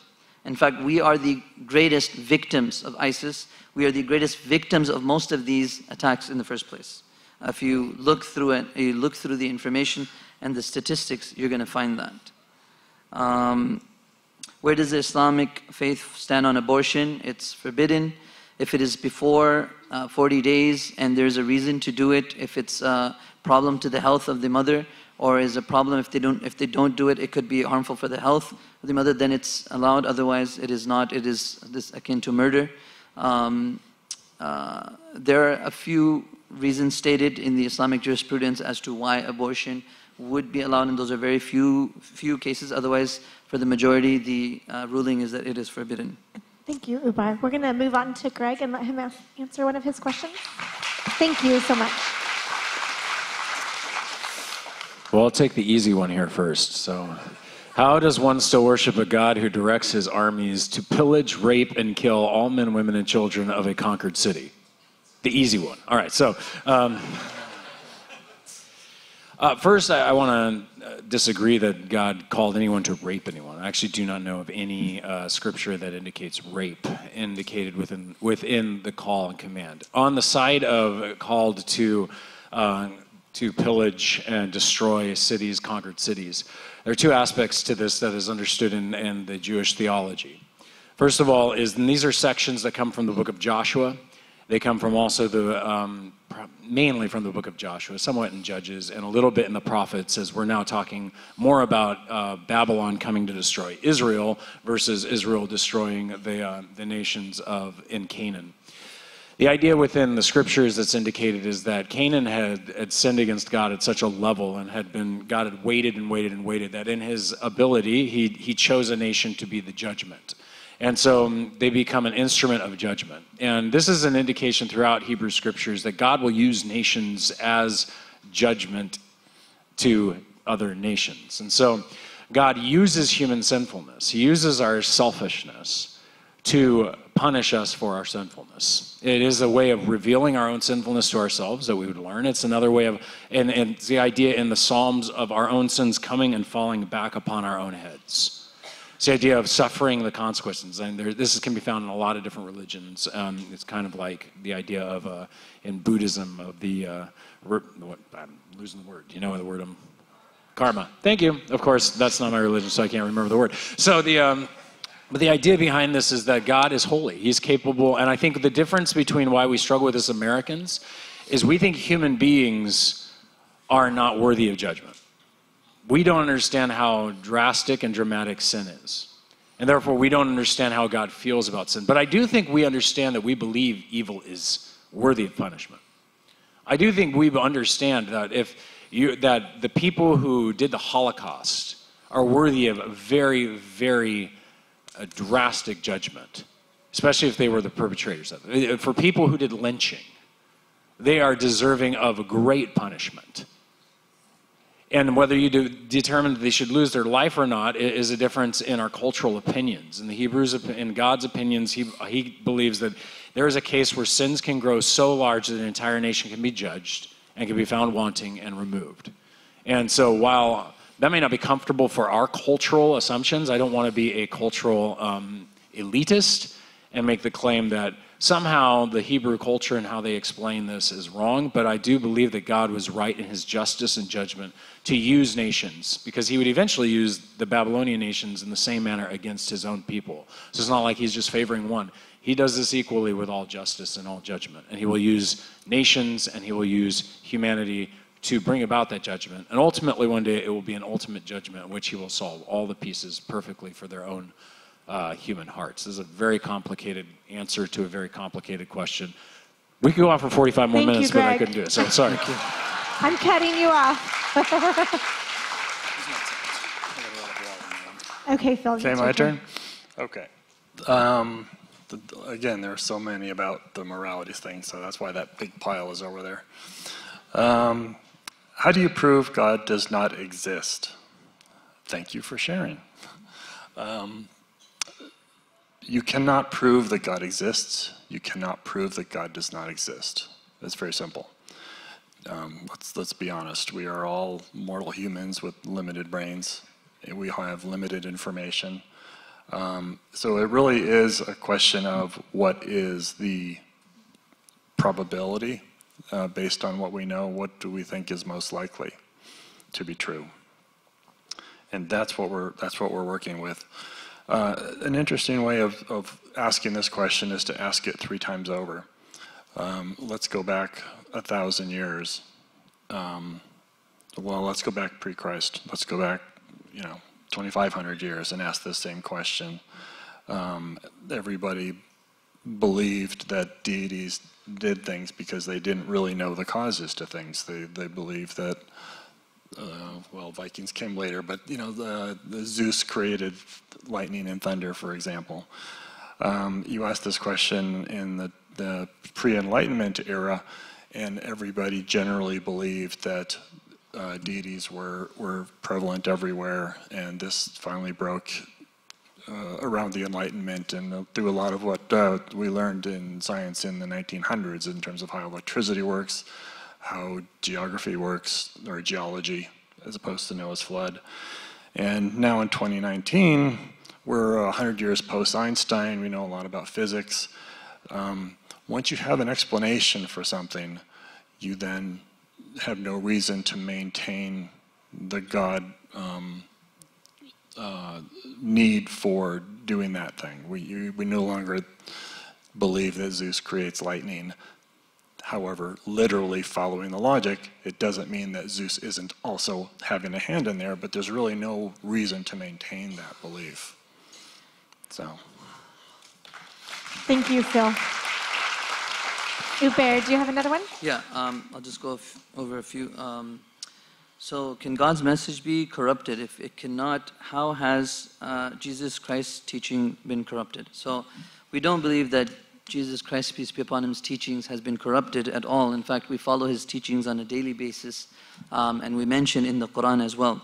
But we do believe, with all due respect in Islamic theology, that the scriptures and those that came after Jesus Christ, peace be upon him, they had altered or taken out or added things to the scriptures that were obviously a doing of man, and that action of man is the thing that had been corrupted and not the teachings of Jesus Christ. So that's just a clarification there.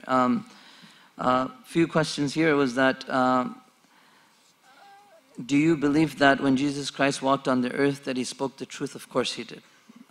We believe him as one of the most mightiest of messengers, and not only him, but also his mother Mary, peace be upon her, that she was also one of the most truthful, and the Quran calls her Siddiqa, which means the most truthful of women. What do you mean by don't associate any partners? Meaning that in Islamic theology we believe that God is above having any partners, any children, any family, anything like that, because when you have family you kind of become dependent. And we believe that God is independent. He does not need anyone, neither was he created, neither did he give birth. And so anything like a God is basically attributing a partner to him, and he is above all type of partnership and all type of association. That's what we believe. So there's a lot more questions, but nope. Thank you, Uber. Greg, do you have some more? Okay, I'll give this one a shot. Kind of pondering it for a little bit. It says, how can one decipher between good pain and suffering and plain evil? Is then all pain and suffering ordained or permitted by God? So this is getting closer to one of the most difficult questions within philosophy and even Christianity. It's any concept of when you deal with evil. First of all, how do you decipher between good pain and suffering? Well, I think there's intention involved. I think when a doctor causes you pain in order to heal you, while that we would consider it, well, that's a pain, but I think that's a good pain. I'm supposed to be being healed by it. I think there's a tendency, if you're touching a stove and you realize it's hot, that's a good pain because it's telling you, don't touch that thing. Let go, back off. During good pain and suffering, I think when suffering occurs because of humans' evil intentions, meaning their selfish desires, their personal gain from you, and they're willing to put you in a situation in which you are now suffering, whether that be economic, or food, or physical pain, that these things would be considered the case of suffering. It's pain and misery due to other people's issues in your life. I think disease is a type of suffering. There is a real sense of your body is hurting. It's painful. It's not supposed to be that way. Plain evil, however, is a philosophical concept. I don't believe it's a thing. I believe it's actually taking the good and twisting it. It's not a derivation. It's the taking of a good intention and then twisting it. While somebody may intentionally desire to help someone, they can twist that for their own selfish reason and wind up harming someone. And the way we understand theology is evil is to take the good intents of God and his making you in his image and then twisting it. So God desires righteousness. Well, we know what righteousness is, so we determine our own concept of righteousness or justice and therefore impose it upon somebody, and we create a twistedness. It's called wicked. Wickedness, it's iniquity. There's other terminology within the scriptures that would indicate that. And so evil isn't a thing. It can only exist as a twisting of the good. And so those are the differentiations there. So then the question is, then all pain and suffering ordained and permitted by God? This gets into what version of Christianity you kind of hold to. There's kind of three categories. There's an Arminian perspective in which God foresees human actions and therefore knows what human beings will do but does not directly control them. There's the other side, which is called Calvinism and Reformed theology, that claims God not only sees it but also ordains it because he has control over all things. And there's a middle position called Molinism, which God in his middle knowledge sees human beings' free choices and all the possible worlds that could exist, and then chooses those realities that lead to his ultimate aims. And therefore, human evil is therefore truly chosen by man, but can be therefore permitted in the sense that he allows humanity to do what they're going to do, or acts in ordination to produce something. And so in those cases, God is engaged with evil in various forms, either passively or actively, depending on how you put the philosophy together within Christianity. So that's more of an educational answer. Thank you, Greg. All right, Phil. Another one? Okay. Again, this is so hard. So many questions. I'm answering this one because I think more than the other one that I was going to choose, I think you'd probably want to hear the answer to it more. This person writes, my question is, do you ever wonder about if perhaps you are wrong? If so, do you worry? I constantly question if I'm wrong. That's part of the process of wanting to know what's true. You have to accept part of that process is agreeing to go where the facts take you. And that to me is sort of the higher. So, I question what I know all the time. But it's not like you start over and invent the wheel on everything, and people say, like, why can't you just believe? Well, I have been through this, many years of education that tell me this or that is true. Gravity is true, the earth is old, or whatever, and I know all the steps that come before that. So you can't just flip that around in terms of maybe I'm wrong. No, I'm not wrong about the age of the earth. It's not 6,000 years old. If so, do you worry? This is a question that I dealt with earlier in life, before I was really considering myself 100% atheist. I could not believe in God. I literally could not do it. I couldn't force myself to it. It seemed like believing whether or not God is there it's a conclusion to be made based on the evidence and information and the knowledge that you have. It's not something you can force into your head any more than, I have got convinced myself I've got 6 fingers. So since I was still coming out of a Catholic background, I thought, well, let's just say there is a God. This is the way that God made me. And I am using my mind and my facilities as he designed, if this deity existed. So I am being true to that entity by doing exactly the best I can do. And then you add to that being aware of being a good person, being kind to others and things like that. And I think you end up being a pretty good person. So if I'm going to do the meet him at the pearly gates kind of thing, I am actually quite comfortable presenting a life that demonstrated that I did my absolute best to try to understand. I looked at both sides, actually many sides, because I've read the Quran, I've read the Bible, I've read Dianetics, which is a hoot. So no, I don't worry. I seek truth, and truth is what it is, whether or not it's what I want it to be. Thank you, Phil. All right. In order to respect everyone's time, yours and the panelists, we're going to go ahead and allow you guys to answer one more question. So go ahead and pick out that last one, and then we'll just go down the line. We'll start with Uber. Okay. I try to pick out the juiciest ones, the ones that everybody wants to hear, but I don't think I'll be able to finish. So let me just say a few things. First and foremost, it says here, the Quran says in verse so-and-so that Muslims are not to take Christians and Jews as friends. Are you violating the Quran tonight? That's a good one. All right, so listen to this. The word awliya is used in Arabic in that verse, which basically means deep, intimate friend.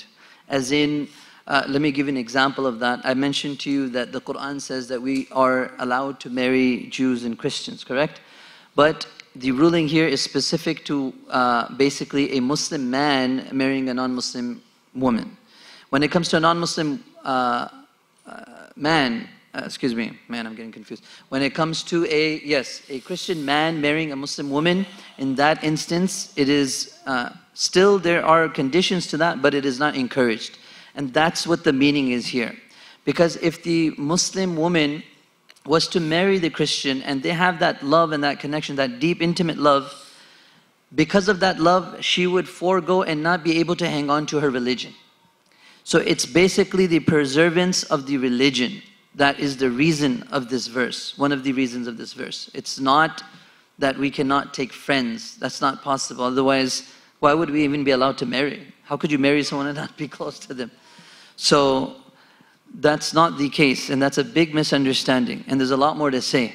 But I want to mention that as far as the life of the Prophet, peace be upon him, it shows through his example and his companions that they were very close friends to non-Muslims. They helped, the Prophet, peace be upon him, helped non-Muslims even at the time of their need. He was charitable to them. He helped them throughout his life, and majority of his life, he was helping all non-Muslims. There were no Muslims around him in the first place. So through the example of the Prophet, peace be upon him, this is not true. And that we are to be friendly, and we are to be hospitable to all non-Muslims, as mentioned. The last thing here is that, there's more, but I want to finish here. I don't want to take up all your time. When is jihad right? Jihad, okay. So jihad is not right in any way, and unless and until someone is harming you and you are basically standing to protect yourself and to protect those who are oppressed. So basically standing up for protection of your rights, that is, even in this country, we fight, we go to wars, and this is for us something of pride, it's glory. But when it comes to war, and specific. The Prophet, peace be upon him, said, لا تتمنى العدو. He said that do not hope to meet your enemy. Do not ever hope to go to war. He told us not to go to war. He told us this is not something good. This is not something that you need to do unless and until someone comes to you and they're harming you, or they're trying to destroy your home, or they're trying to destroy you. That's the only reason. And so we don't believe that. There is no holy war. This is all, it's all in the media. This is all the things that they try to, frame, and otherwise it's not like that. We have 1.8 billion Muslims in the world. If jihad was a part of Islam, as in you have to go and fight people who don't listen to you, there would be a lot more problems, right? And so that is not the case. The other thing I wanted to say was that, what's the one point I wanted to mention? I'm forgetting. Anyways, there's a lot more detail to this point, and then a lot more can be said, but we would love for you guys again to come.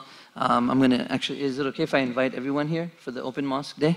Is that okay? Yes. So this is going to be, if you can just mark this, and I have a director who's my colleague, James Basada. He's very learned, a lot more learned than I am, and I think he can answer your questions a lot more eloquently than myself, and I think he will be there. So this is October 20th from 11:30 to 3:30.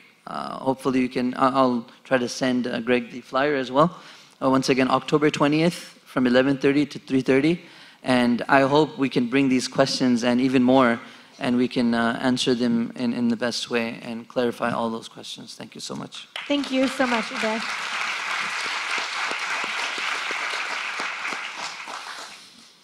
All right, Greg, go ahead. All right, I'll just take this last one. It says, why do you believe the Bible is written by God and reliably true? So, long answer to this. So if you want to listen to a more detailed answer, you can actually go on our website, and we did a series called Static just a couple weeks ago, or about a month ago, that answers this question in more detail.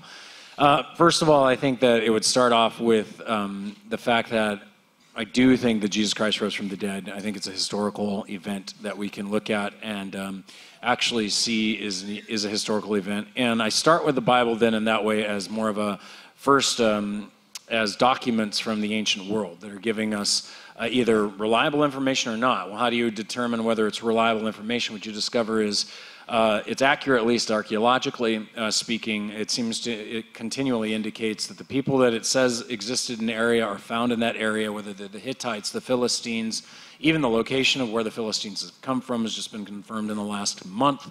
You wind up with cities and locations where they state those cities and locations are to be. You wind up with events where those events ought to be happening in the timeline. In fact, we can detail where Paul was in this particular town in the particular year, because we found the person mentioned by Dr. Luke in the history in the book of Acts. In that city, we have his inscription on the actual wall. So it's archaeologically reliable. So I do think that we can begin to say that it is it's telling you history. Now, what most people argue against is they say, well, it can't be history. There's miracles in there. You can't have miracles happening. I would argue that there has been some great information done sociologically by Greg Keener in the evidence of miracles throughout the current modern world. There are lots of attestations of miracles that have occurred. There are many that have actually been recorded. You can watch them on YouTube. You can actually find out about these. Miracles are a thing that exists in the world. Whether we want to say it's some scientific thing we can't understand or not is a matter of faith, obviously, because we don't have answers to that. But I do think that if you're talking about God entering into time and you wanted him to prove that he was God, he would probably show you it through a miracle. So when we're talking about a consistency of God showing up, if he's going to prove he's God, he would have to do miracles to prove that he was God. And so I think it's question begging to say, well, there are no miracles, therefore this can't be historical. Unless truly Jesus was who he said he was, and therefore the miracles would be an expectation of what would occur in the event that God did show up. And so now in the archaeological history, that's one thing. Well, I think also the prophecy of Jesus and the destruction of Jerusalem in 70 AD, the fact that every stone was taken down off the other, and we reliably understand and see that these documents were pre-70. You have the lots of prophecies within the Jewish Old Testament that have come to be seen earlier than, for example, Ezekiel with Tyre. You have several others, especially with the prophecies like in Isaiah 52 that find their way in Jesus himself. There are multiple attestations of prophecies. Also scientific information. For example, the Bible was the first one to say that the world had a beginning. It's science that has caught up and said, oh, guess what? The universe has a beginning.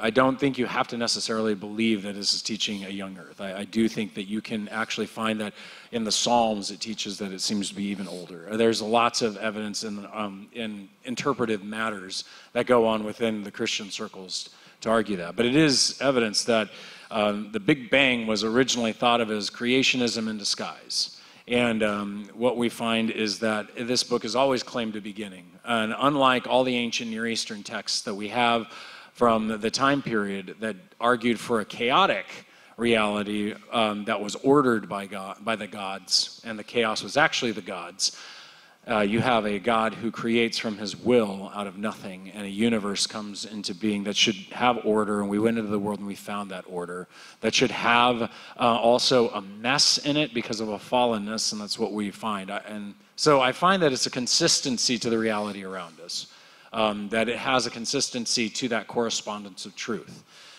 Finally, it also knows you. I think a cursory reading of the Bible doesn't do a whole heck of a lot, but when you enter the Bible and you engage with its philosophy and its thinking, and you actually begin to ponder it and work on it, it starts to expose you. And I think that's the most frightening thing, that it seems to know humanity better than we know ourselves, and actually calls us to something that is contrary to humanity. And so there's a lot more to this. You can go look at it as I talk about just kind of the voice of God within it and those kind of things. But that's just some of the pieces, and that should do. Otherwise, I'll spend 45 minutes as I do on a Sunday talking about it. So we won't do that. So thank you guys.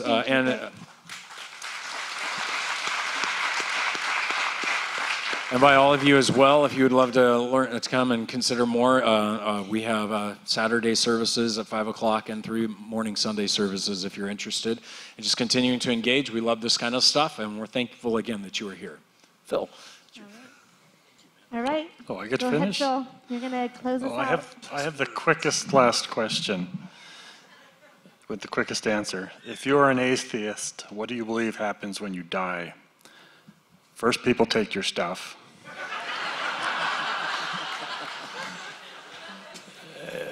And then you biodegrade. So, that's it.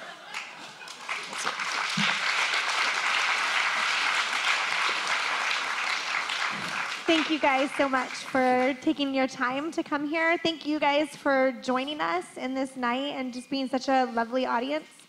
On the back of the sheet that you got when you first came in, all 3 of the panelists have offered up their information. So if you guys have any questions or want to contact any of them, their information is on the back. And also on the right-hand side, Kevin Kane's email is over there. And he's actually the one that put this event together. Let's go ahead and thank him for doing that.